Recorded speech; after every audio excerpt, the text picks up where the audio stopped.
The voter intimidation is starting, my friends. Today's example is actually an in-uniform police officer doing it. This took place in Miami, Florida. A police officer in uniform with a Trump mask that says Trump no more BS, walking around a polling place. The officer is Daniel Ubeda, wearing a Trump 2020 mask inside a polling place at Miami's Government Center. Attorney Steve Simonides, who is also chairman of the Miami-Dade Democratic Party, says, quote, he may have been going to vote, but he was in full uniform with the mask and a gun. That's voter intimidation.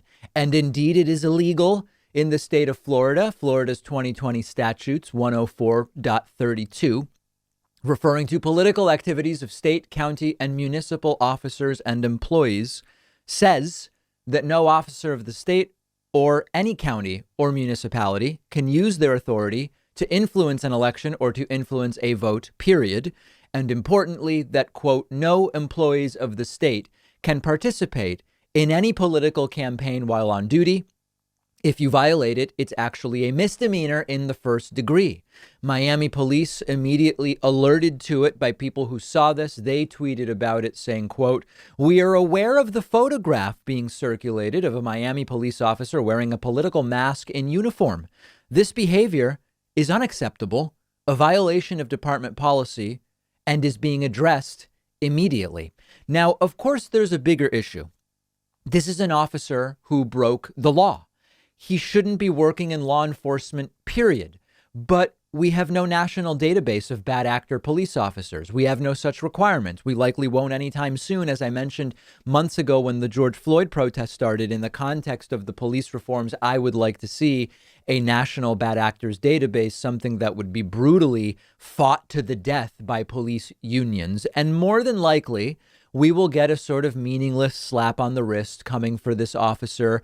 Don't worry, he won't do it again, at least not for 4 more years. Big consequences. And in all seriousness, someone sworn to uphold the law, breaking the law while in uniform. A police department is as good as its worst officer. And this is an individual, Daniel Ubeda, who may end up with a couple of weeks of paid administrative leave while they investigate what happened. Does anybody think that's going to teach this guy a lesson? But as I've said before, keep me posted on this stuff if you come across it. I got an email yesterday. I don't want to say too much because I want to look at it myself, but I got an email yesterday, not about intimidation. Well, actually, it sort of is. It's intimidation by text message. OK, I'm asking for more information and I'm going back and forth with the viewer to really vet the story. But I may have that for you tomorrow or the next day. But if you see intimidation, if you get intimidatory emails, if you see intimidation at polling places, let me know. Video is, of course, ideal if you can safely and legally record it. If you can't, let me know what happened. But the reports are starting to come in, and I can only imagine, because listen, they've said, right? Trump said, go and monitor polling places. They've said we are going to try to have law enforcement, possibly federal military at polling places. They've mentioned everything in passing at some point, and who knows what they're actually going to try to do. So help me get the word out if indeed you are seeing that. Privacy.com is one of our sponsors, and they're giving you $5 just for using their free service at privacy.com/Pakman. Privacy is a service I've been using for a while now. I love it. It saves me a bunch of headaches. It's completely free, and it's very quick to set up. And here's how it works.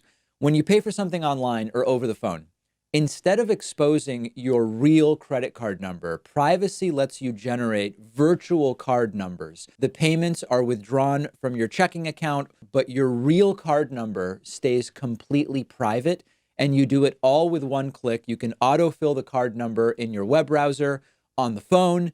You can create 12 virtual cards a month. You can set spending limits, freeze them, delete them whenever you want.